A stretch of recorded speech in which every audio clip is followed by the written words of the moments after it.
Alright, ladies and gentlemen, MrSotko here. Welcome back to the channel, and today we're going to do something a little bit different. We're going to take the old Yamaha R1 out for a ride, do the channel's first official moto vlog, and don't worry, the content isn't changing or anything like that. Once in a while I make a motorcycle video, but usually I don't record them or anything like that. And we're going to do the history of my YouTube channel, so the past, the present, and the future, what content I used to make, and what content sort of led me up to cryptocurrency today. And I think it might be interesting for viewers of the channel to see the history of my YouTube channel, and it might be interesting for new YouTubers as well to see sort of what worked and what didn't work for me, and what led me up to the content that I'm making today. And so we're going to ride around the Pittsburgh area and talk about that. Should be kind of interesting.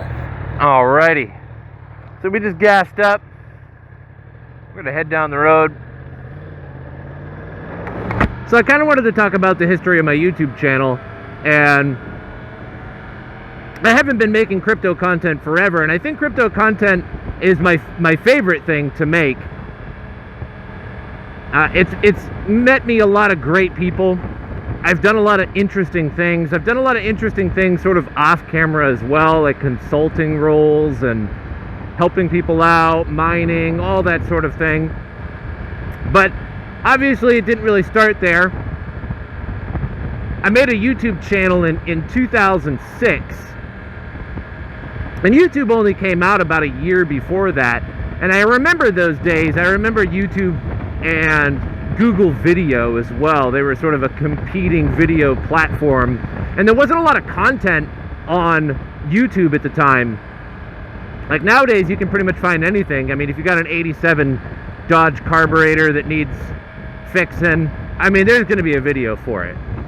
But back then there just wasn't, and there wasn't actually ways to monetize either. Back then you sort of had to join a third party like affiliate program to run ads on your channel and sponsors and stuff. It wasn't like today where you can get 1,000 subscribers and then all of a sudden you're just monetized. And it used to actually be 100 subscribers to be monetized, and before that there was no monetization at all. And I remember like going on Google Video, and if there wasn't something on Google Video that you wanted, it would be on YouTube and vice versa.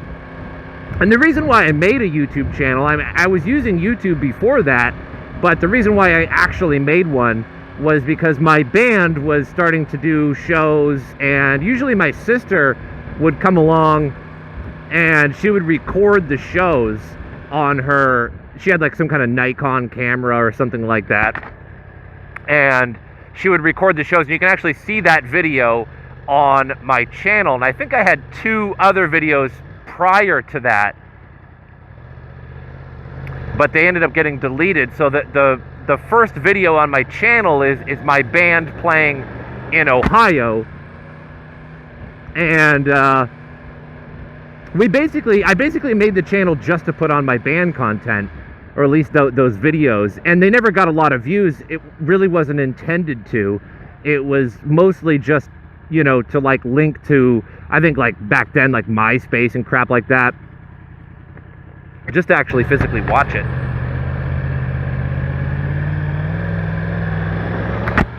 And then after that, I sort of made some random videos. It was honestly like years at a time before I would even upload anything. There was no really incentive back then to upload like there is today. And I think I made some drumming videos and a couple gaming videos. I remember when the StarCraft 2 beta came out, I ended up getting the beta, and I made a couple games on there.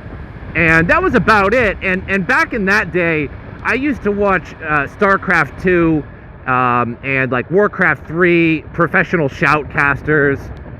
Or they weren't necessarily professionals, but they were huge YouTubers. And I really liked their content. One of them was like Husky StarCraft, and the other one was Crota, and there was another one too, I can't remember the name offhand. And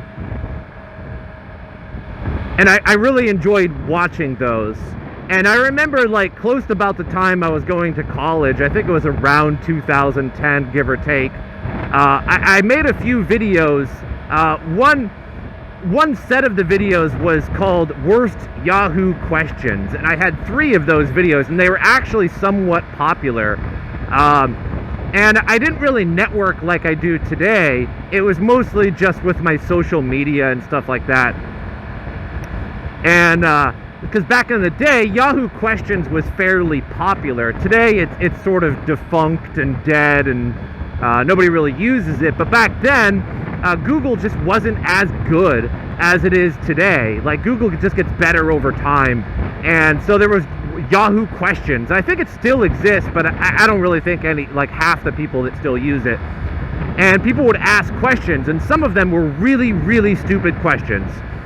And so I would take those and I would make Worst Yahoo Questions videos, and I would take about 10 or 15 questions and make them, and all my friends and stuff thought they were really funny. And eventually I deleted those. I don't know why exactly to this day, why I deleted them, but I did. And then it was a few years later, I was watching this one YouTuber, and I don't watch him anymore. I was mostly just watching him for his H1Z1 content, a game, and he was doing like Let's Plays, and he had like a huge swath of videos. I mean, like probably 100 or more of them on that game. And his name was Partially Royal. He still makes videos to this day, but I really liked his H1Z1 content. And it was around that time where I decided that I would buy a gaming PC, and I would make my own Let's Play videos, because I was always gaming as well. So why not make my own gaming videos and maybe make some money from them? But just before that, I had uploaded all of Mike Doty's music. So Mike Doty is the previous lead singer of Soul Coughing, before Soul Coughing sort of split up. And then Mike Doty went off on his own and made content, and music rather, I guess. And so at the time, YouTube didn't have any of his songs on there. So I was like, well, that seems like a nice opportunity to put some music on YouTube and have people listen to it. Because even back then, pretty much everything was on YouTube. Like any kind of album, any band was pretty much on YouTube, and you could find it, except for Mike Doty. So I was like one of the first people to upload Mike Doty's content.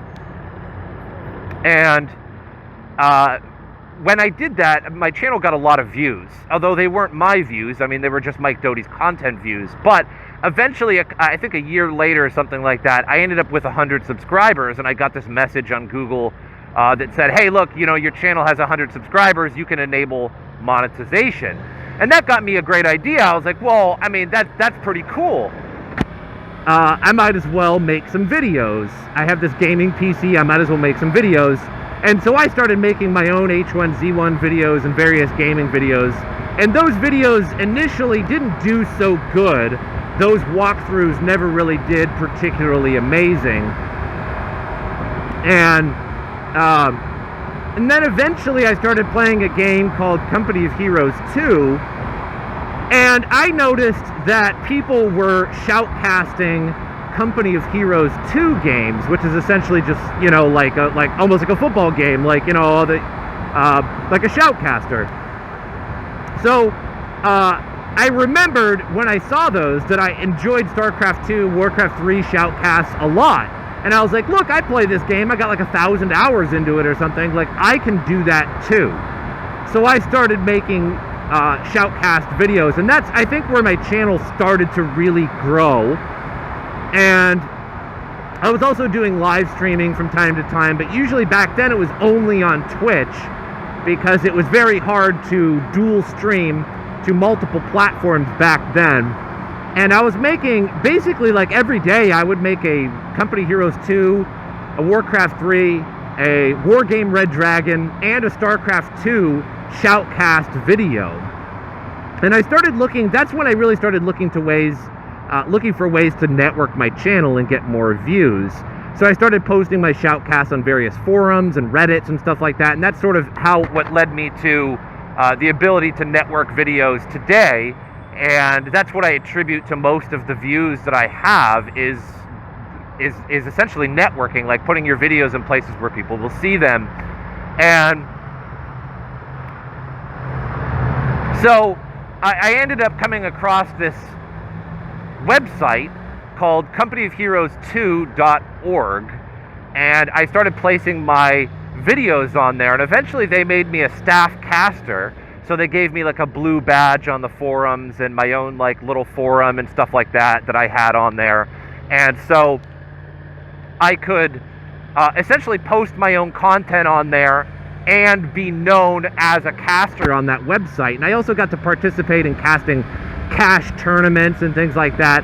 And this is all the same time where I was casting Warcraft 3 and Wargame Red Dragon. And I started to actually be known in those communities. I feel like I was actually more popular in those communities, in those gaming communities, than I was in cryptocurrency, which is kind of ironic in some ways, because cryptocurrency is where all the subscribers and most of the views came in. Because I would join a game, like I would like literally be playing the game, not just casting, and people would be like, "Whoa, is it the real MrSotko?" in chat? And I'd always have to reply, I didn't know there were fake ones, because I never thought of myself as very popular, like not popular enough for people to steal my name. So I always like jokingly said, you know, I don't think people are stealing my name. I'm not that popular. And which was true. Nobody was stealing my name, that's for sure. And they were always like really excited when I came in. I got a lot of friends added on Steam. A lot of people just wanted to play with me because I was a shoutcaster, and so like tons of people were playing with me. That's where I met a guy named Indish, which is German for Indian, because he is Indian. And he became a good friend, and we played a lot of Company Heroes and PUBG and stuff over time. And still to this day, like Indish is a super cool dude, and always enjoyed his gaming and company and stuff.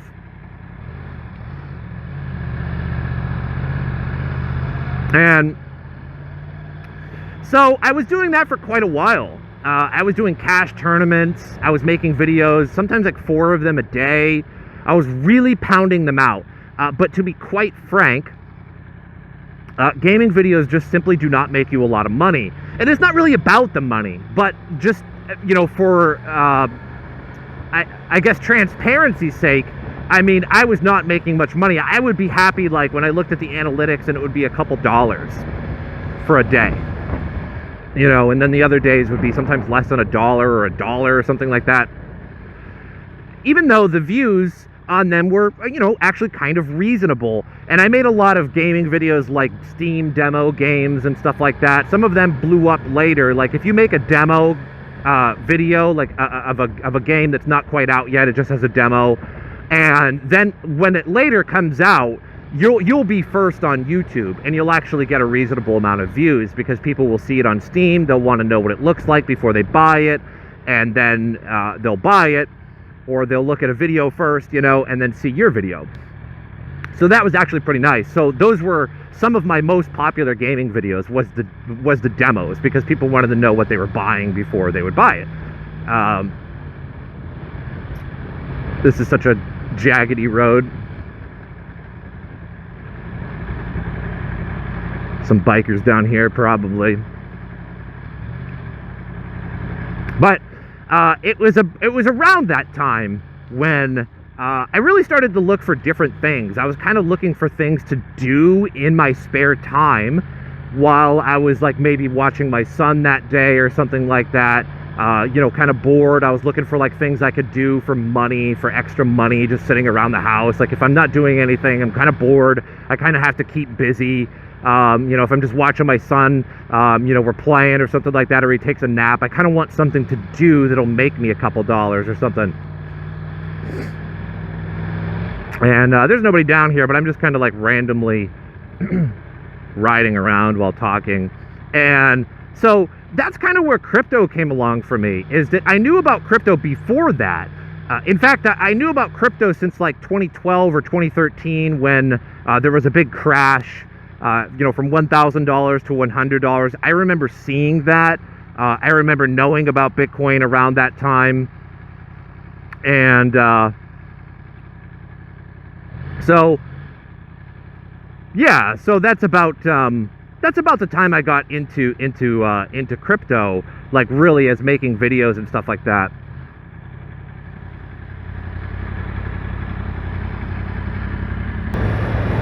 All right, so we kind of ran into a few people there, and I was just about talking when I got into cryptocurrency, and the idea was that I was kind of looking for something to do, looking for something to trade. I was kind of actually looking into the stock market, and then I found cryptocurrency, and so I started trading cryptocurrency. I started trading Bitcoin, Litecoin, Ethereum, and that was way back, 2017, where there weren't nearly as many cryptos as there are today. There wasn't any cool, interesting DeFi or like shit like that, and I noticed that there was a lot of tutorial videos on YouTube, and I noticed that a lot of them were just sort of missing huge amounts of information. Like they would just sort of jump around and just kind of assume that you knew this, that, or the other thing. So that's when I started making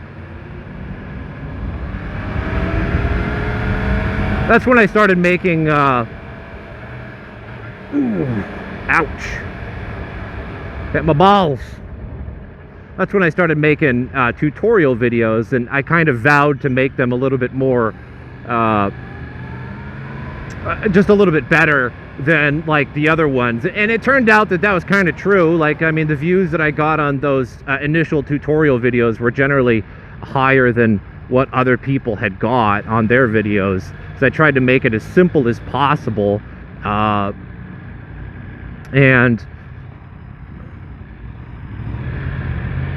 they ended up being kind of successful, and I started making various other videos, and eventually NiceHash, I made NiceHash an awesome miner and things like that, because mining was the big thing when I was first making my videos. And eventually NiceHash went down, and a friend of mine, I was gaming with him, he's like, you heard of Vertcoin? And I was like, no, I haven't heard of Vertcoin yet. And he was like, oh yeah, you should check out Vertcoin. So I looked at Vertcoin. It was just about the time when NiceHash crashed, so I made a Vertcoin mining video, and that really exploded too, because with NiceHash down, everybody really needed a new thing to mine. Everybody needed a new platform to mine on, if you will. And not that Vertcoin was a platform, but people were used to mining easily by just clicking a button on NiceHash. And so I sort of made a tutorial on Vertcoin, and then I started making news videos and stuff like that. I ended up getting hit up by some people to make them mining rigs and to get advice on mining.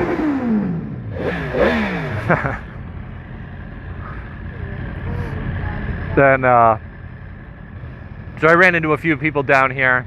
So that's why I stopped recording for a bit there. That's why I kind of blanked out for a minute. But that's pretty much history. I mean, that's really how I got into crypto. I mean, it was really just an evolution of gaming and then into crypto. And I remember when I made my first crypto video, like people were pissed. I remember my subscribers were like, dude, like, is this how you want to lose subscribers? And but the views that were coming in and the subscribers that were coming in were so much that it really dwarfed everything I had made before that. So I sort of abandoned gaming aside from just live streams. So I made a lot of live streams over the years, even when I was doing crypto, and those were pretty all right. But for the most part, it was always just about the videos, and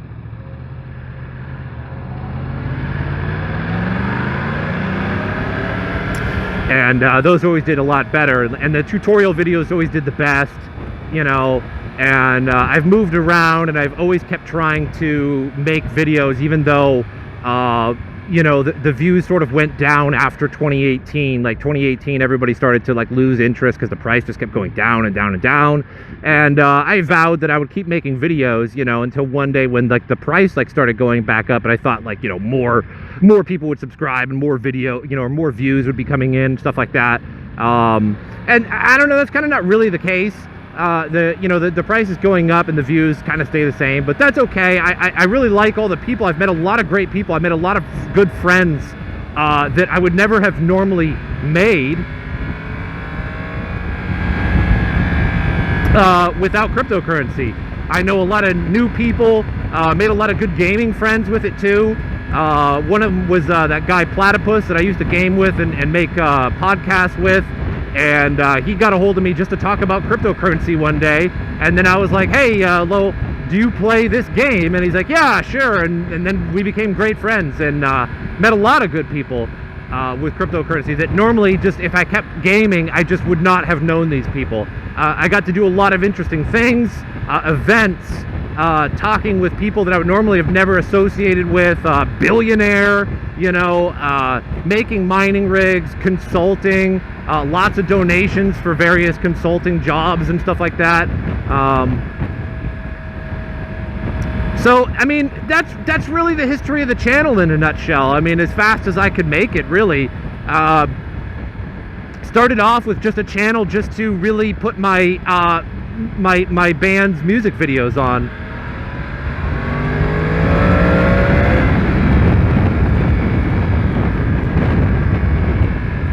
And then it sort of evolved into gaming, and then evolved into cryptocurrency over time. But aside from that, today, I guess I just went to Color Park. I seen a couple guys. I seen one, and then another person pulled up, and that's about it.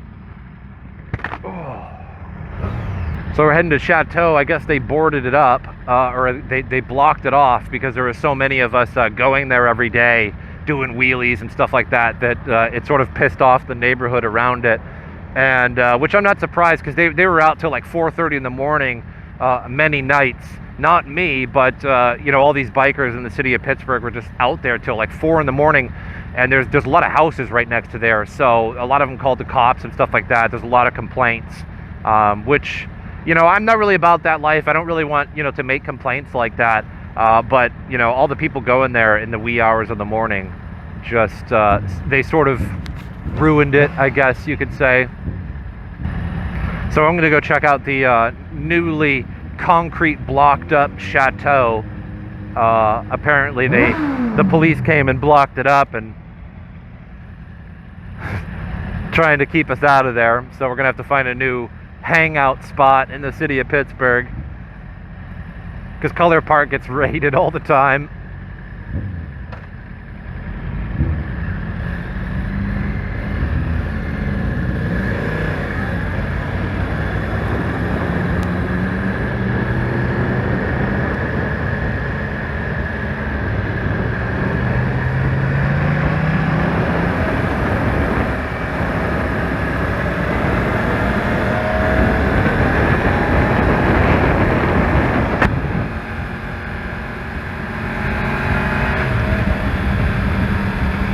But eventually, for the future of the channel, I plan to continue making crypto videos. That's not going away at all. I do plan on like making a lot more moto vlogs. Right now, I'm just sort of have a strapped cell phone to my chest with a cell phone holder, and it doesn't do very good. I don't like its angle. I can't strap it to my the chin of my helmet, which is what you probably should do with a GoPro. So eventually I'll get a good GoPro and a strap and setup and stuff like that. And I'll be making more moto vlogs. I'm going to make like a how to ride a motorcycle video. I'm going to make a review video, and I'm going to make all kinds of stuff in the future. And those will just be intermittent videos. You know, so that the crypto videos, it won't like take place of any crypto video. It'll just be like once in a while when I feel like going out and making a riding video. I'll slap it on the channel for anybody to enjoy. And if you don't like them, if you don't really care for motorcycles or moto vlogs in any way, shape, or form, not a big deal. Remember to get out of neutral there. Not a big deal. Just pass on them. That's fine. I don't really expect major views. I don't really expect like a million subscribers just because I made some moto vlog videos. It's just what I like to do. It's just fun for me, and you know, it's just sort of a passion of mine. I like riding, so it kind of makes sense to make riding videos.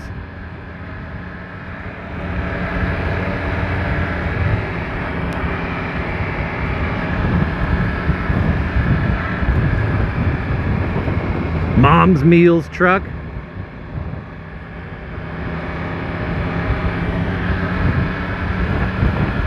So we're nearly at the Chateau underpass here. This is normally where we meet up for big rides, or you can pretty much just come here at any time of the day in Pittsburgh, and there's generally at least a couple people here.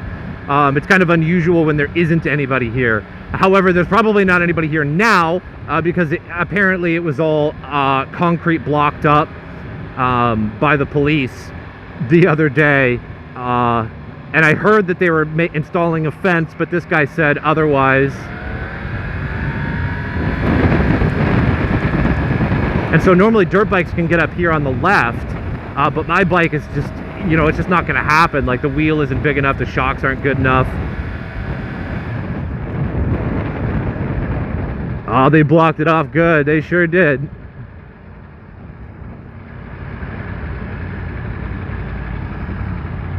Yeah, they got it all blocked off. Oh, man.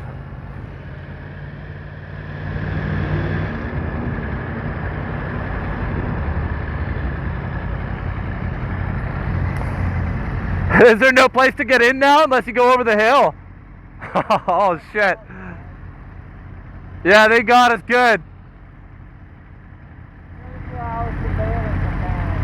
Yeah, I think this side was always chained up though, right? Yeah, this side's always been like this. Part of the reason why they probably don't hang out over here. Yeah.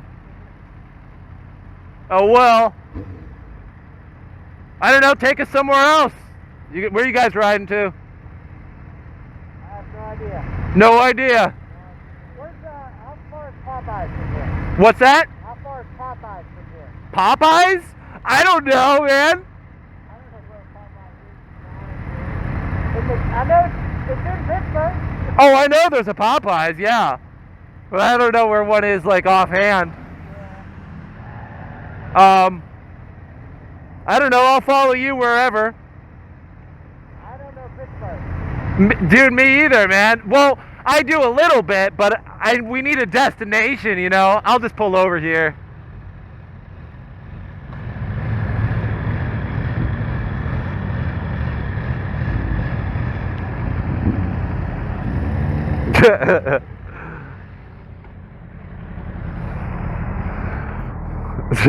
We don't know where we're going. Yeah, I only got about like 30 minutes anyways. Yeah, that's fine, man. I may just split and stay in the area until like 3:30 and then go home. I can't go too much further right now. Yeah, no problem, man. That was good meeting you, though. Yeah, there's Steve. He must not be mad anymore.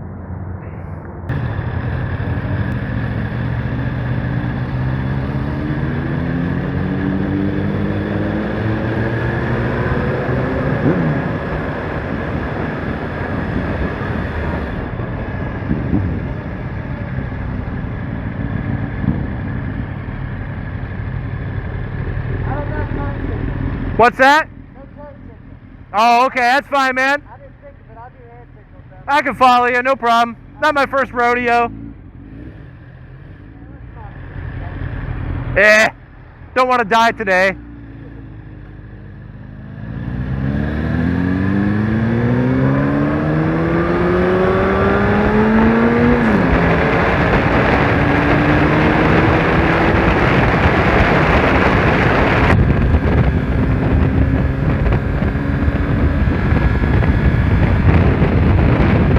Gonna do a Popeyes run. Popeyes chicken. I don't even know how to get back to Carson Street. I guess there's one on Carson.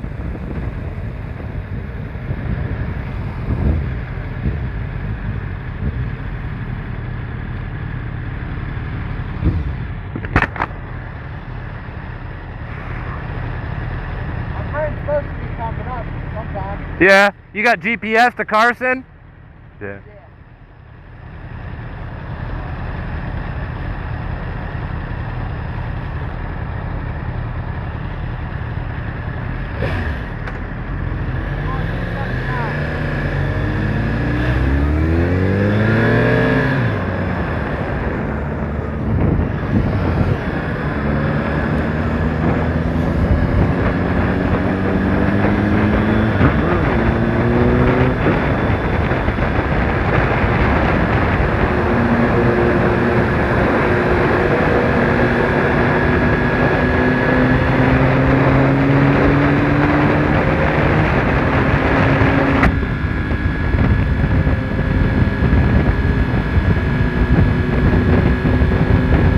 You know, all my life I've kind of hated like Pittsburgh, like coming down for concerts and whatnot, but once you live here, it's actually pretty intuitive to get around. And the traffic isn't really that bad.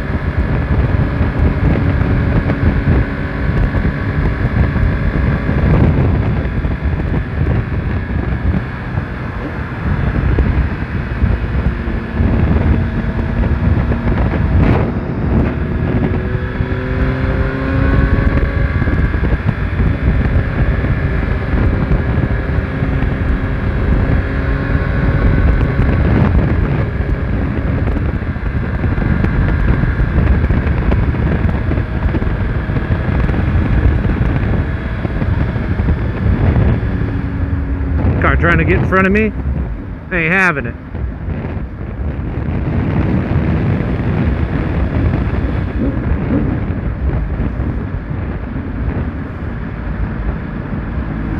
These little tunnels kind of have some extra traffic, but not too big a deal.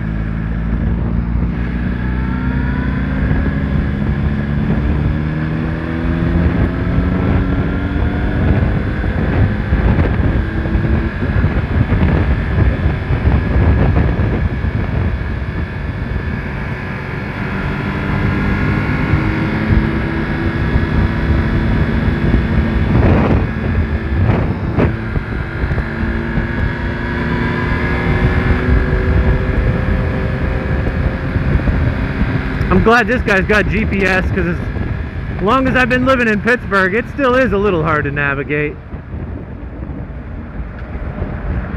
Just so many bridges and twisty highways, and I mean, there has to be at least a dozen bridges in Pittsburgh. And if you go over the wrong one, you end up in like the wrong side of the city.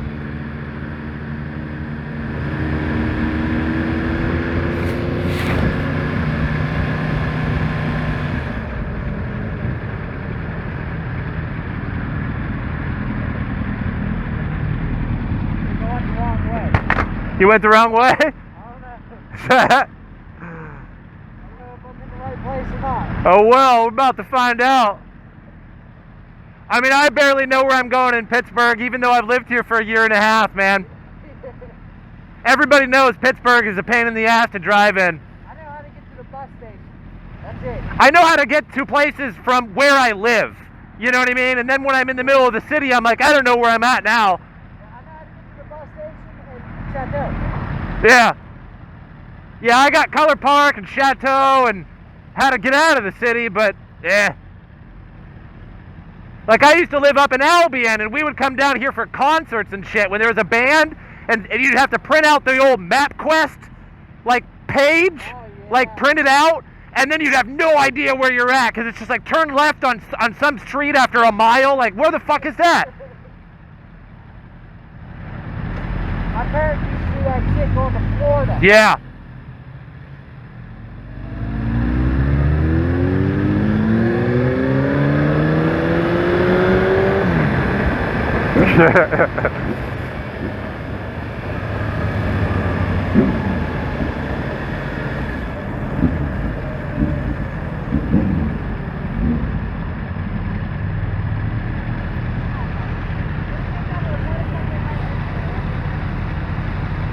Dude, there was a bust in front of my house. They raided it with a warrant. They busted down the house and went in. There was shit breaking, and they took guns and stuff. It was this neighborhood. I live in a good neighborhood, and I never would have thought. But they took all of his drugs and guns and shit. They absolutely raided his house, man. There were so many cops. It was crazy. And didn't go the wrong way. we probably did, but that's fine, man. I was just following you. We're going for a ride, man.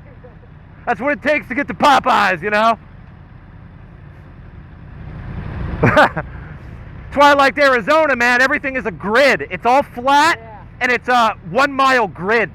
So it's just like straight, then right, then left, and then you're there.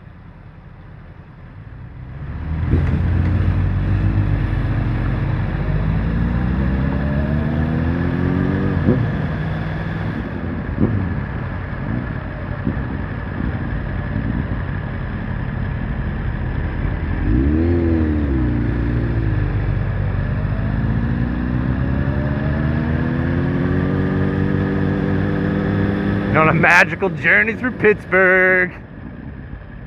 Where are we going? I don't know. Trying to get to Popeyes.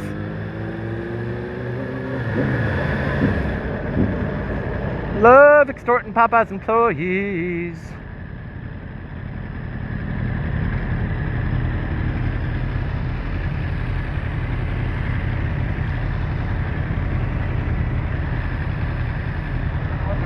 In my eye, but it's killing me. Yeah, it happens.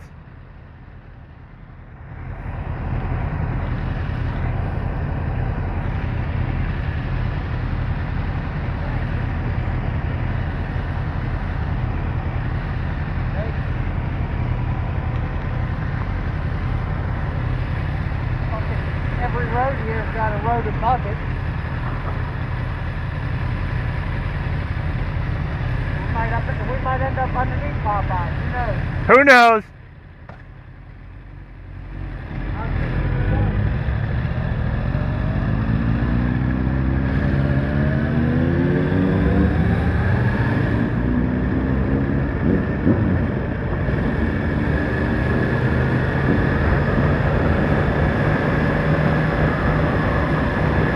These guys trying to get to Popeyes.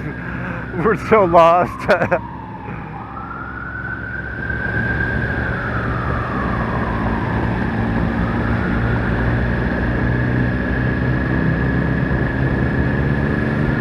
I guess I could have turned on my GPS, but I'm trying to like record, so there'd be like, I think it would like record the directions, which I don't suppose is a problem.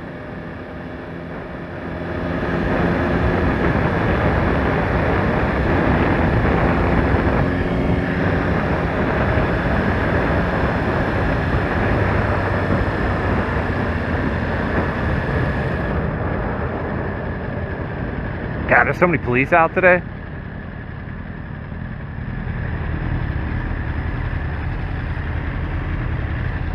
Just who I want to be behind. What's that? Just who I want to be behind. You're right. They're here to serve you, man.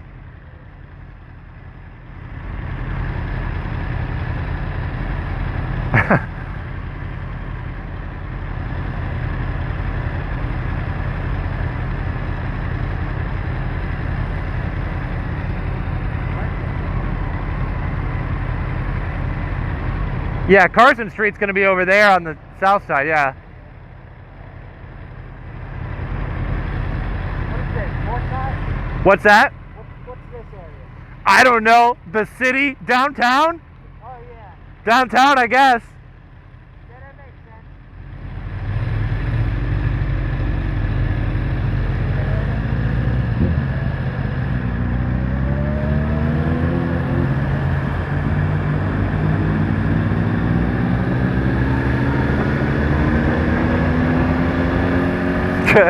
I don't know.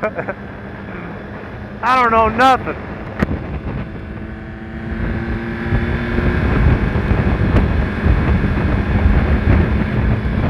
Yeah, Pittsburgh, it's kind of a small city, but at the same time, it's incredibly confusing. I'm starting to get used to it, though, but it is a wacky city because it's just built into the mountains, so there's no way you can ever go straight. but we'll go this way. I think Carson Street's one street down. But we don't need to be on Carson Street. We're going to Popeyes, which is like north of Carson on 20th. I might pick something up for the little man and old lady. Get one of them famous chicken sandwiches that people were like rioting over and shit. That was weird. What's that? That was weird. What was? Like hot. Oh.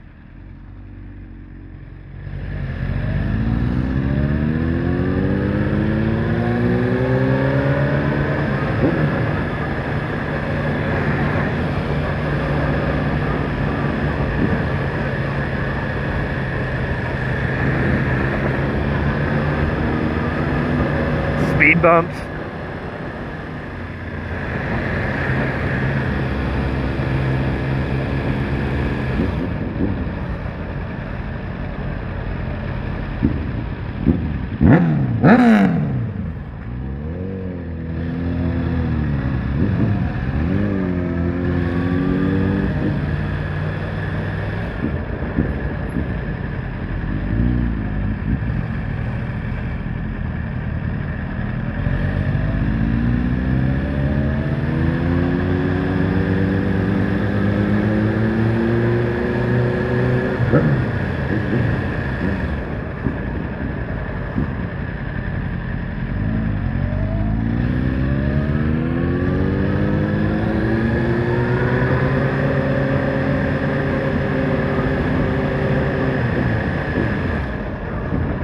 Love that chicken from Popeyes.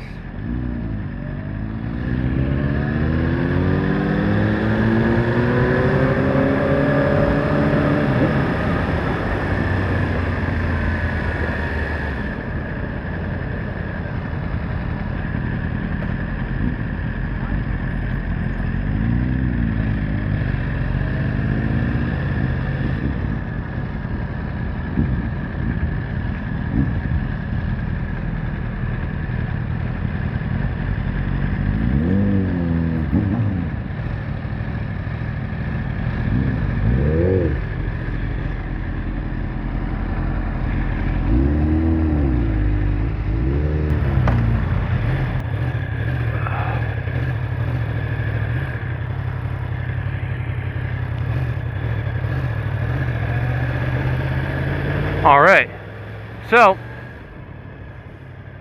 we got ourselves some Popeyes, and now we just got to get it home. So it was a pretty reasonable ride, and I hope you guys enjoyed the history of the channel.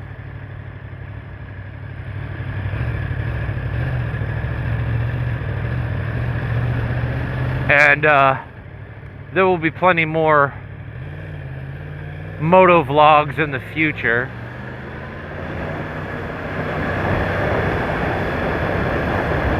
I got quite a ways to go home here. Got to go down Carson Street here.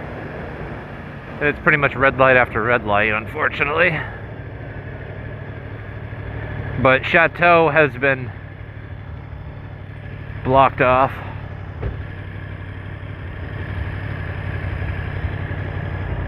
I still think it could be easy to get in there. And I wonder if like the cops just sort of blocked themselves out of it. It doesn't really make sense to me that they would put those barriers up there. But whatever.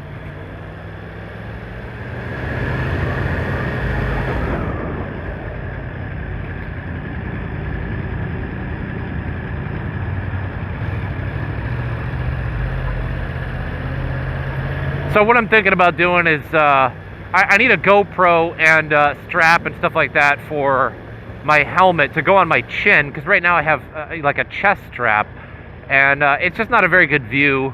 You get a much better view from the chin of your helmet, so that it points in the direction that you're looking as well, and it just looks a lot better. And a nice like new lapel mic and GoPro would be much better quality and much better sound.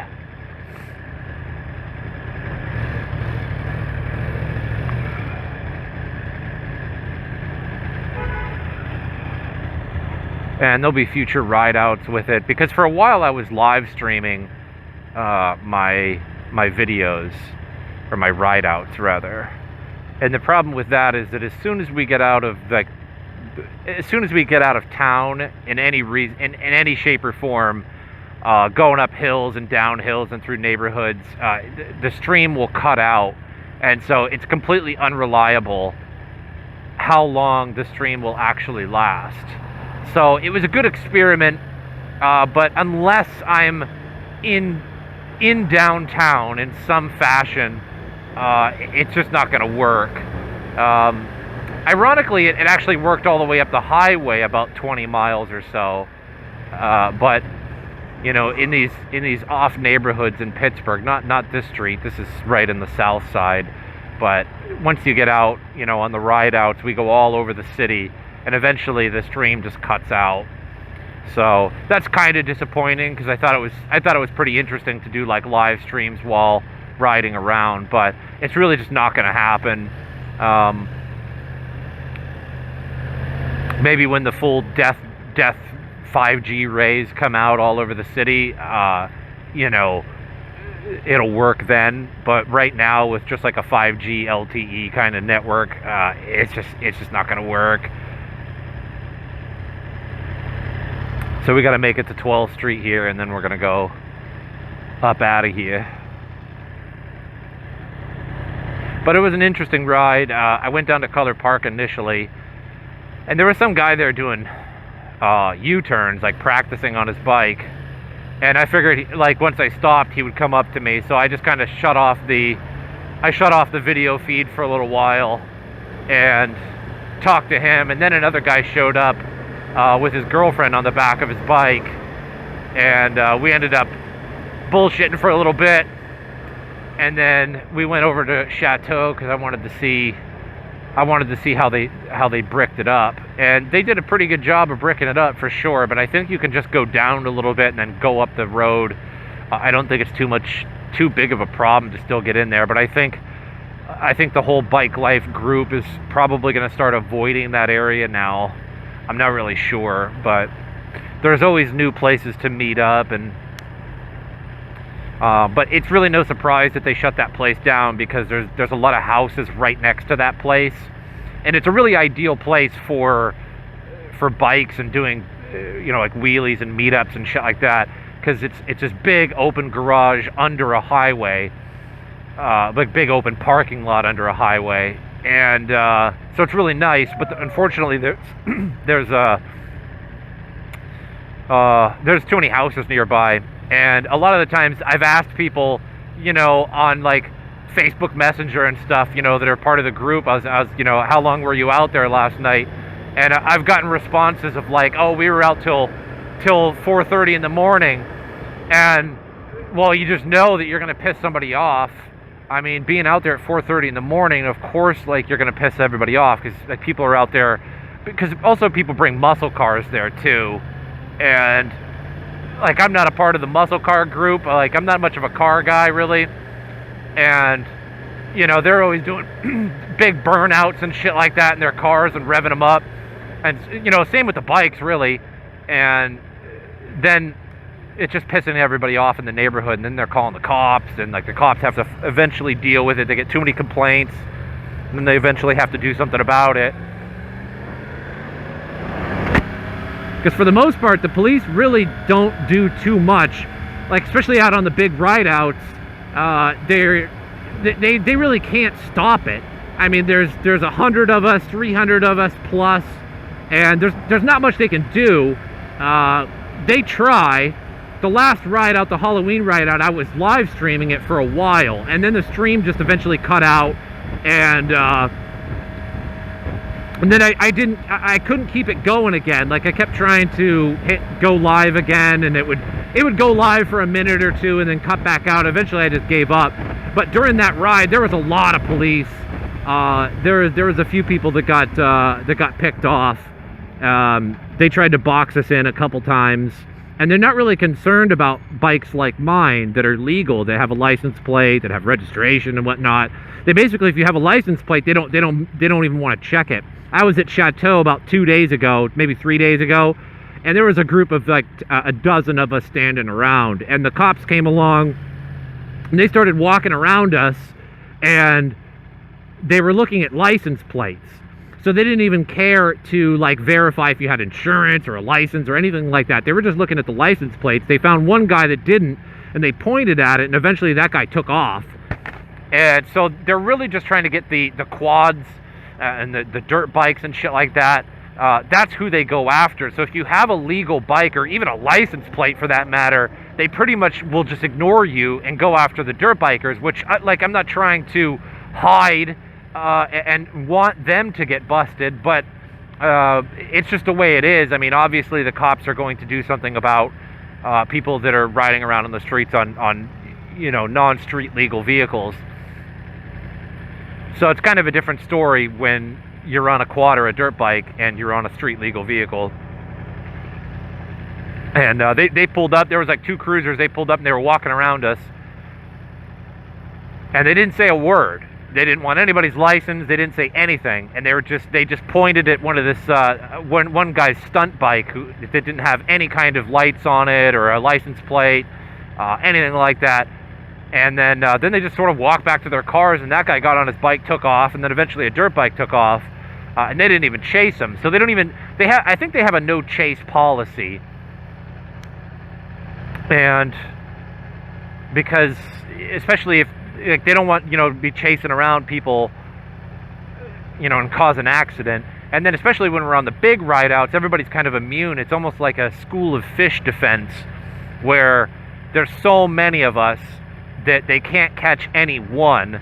Or maybe if you break down, like I know a couple people broke down on the highway, and the cops definitely stopped and got their bikes and probably impound them, and you could probably just get it back, but it's still a pain, you know. But if you break down, you're pretty screwed, and that's how they usually get, you know, a couple people here and there, because, you know, they're riding hard on a dirt bike or a quad, and to be totally honest, those 2-stroke vehicles, they really shouldn't be ridden that fast for that long, because they're just like air-cooled 2-strokes, and 2-stroke engines are pretty notorious for lasting, you know, not in mileage, but in like hours.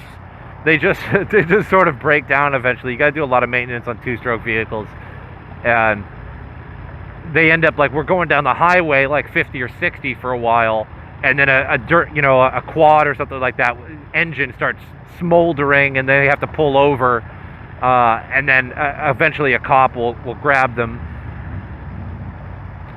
So kind of a school of fish defense, you know, make sure your vehicle is in good shape, and you'll be good. But, you know, riding alone on a dirt bike, you're definitely going to get chased, you know, for a little while. But they can't chase 300 people, because everyone will just scatter, and that just causes more havoc and accidents and things like that. Because ironically, I mean, on these big ride outs, usually nobody ever gets hurt, and if they do get hurt, it's just like somebody was doing a wheelie and it looped on them and they fell over or something like that. And most of the time they just get back up. I've never known anybody to get seriously injured on these rides. I'm sure it's possible, I'm sure it has happened, but I haven't seen it.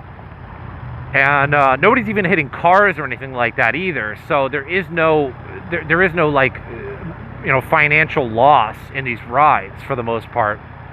But it is definitely, you know, not legal, and the cops definitely don't like it. But there's not much they can do about it unless you kind of exit the school of fish and get caught.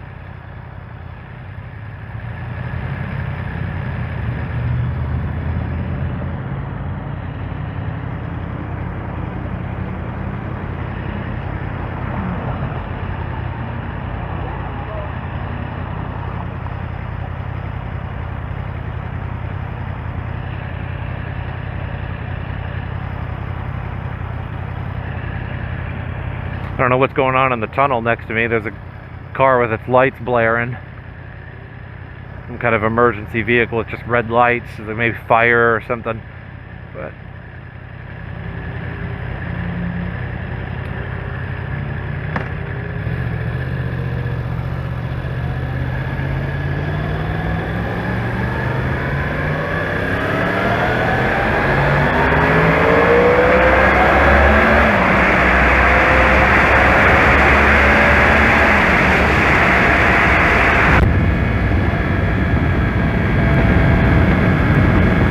the good thing about being in these tunnels when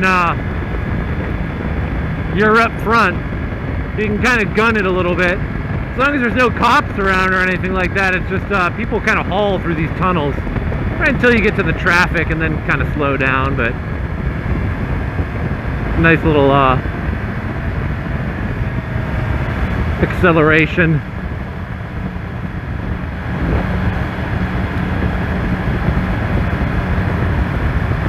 And then we get to the traffic and got to go back to boring mode.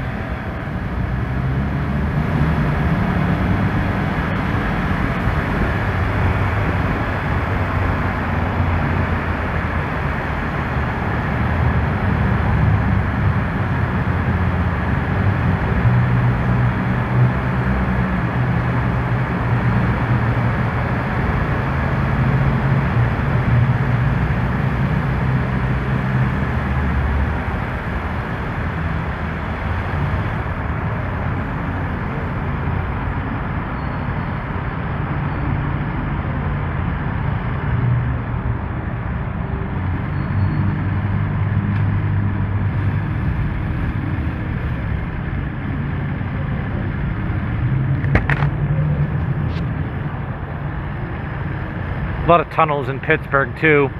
It was like well, probably 4 or 5.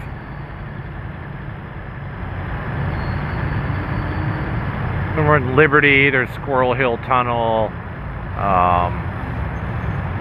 There's a good few of them.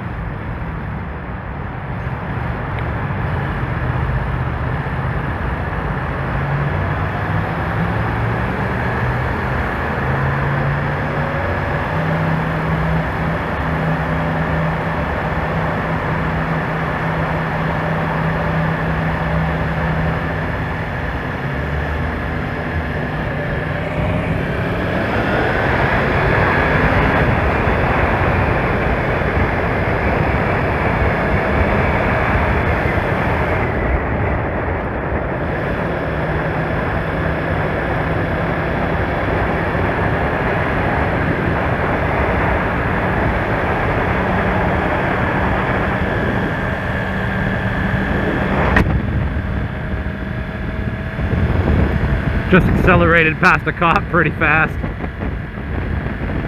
Guess it wasn't fast enough.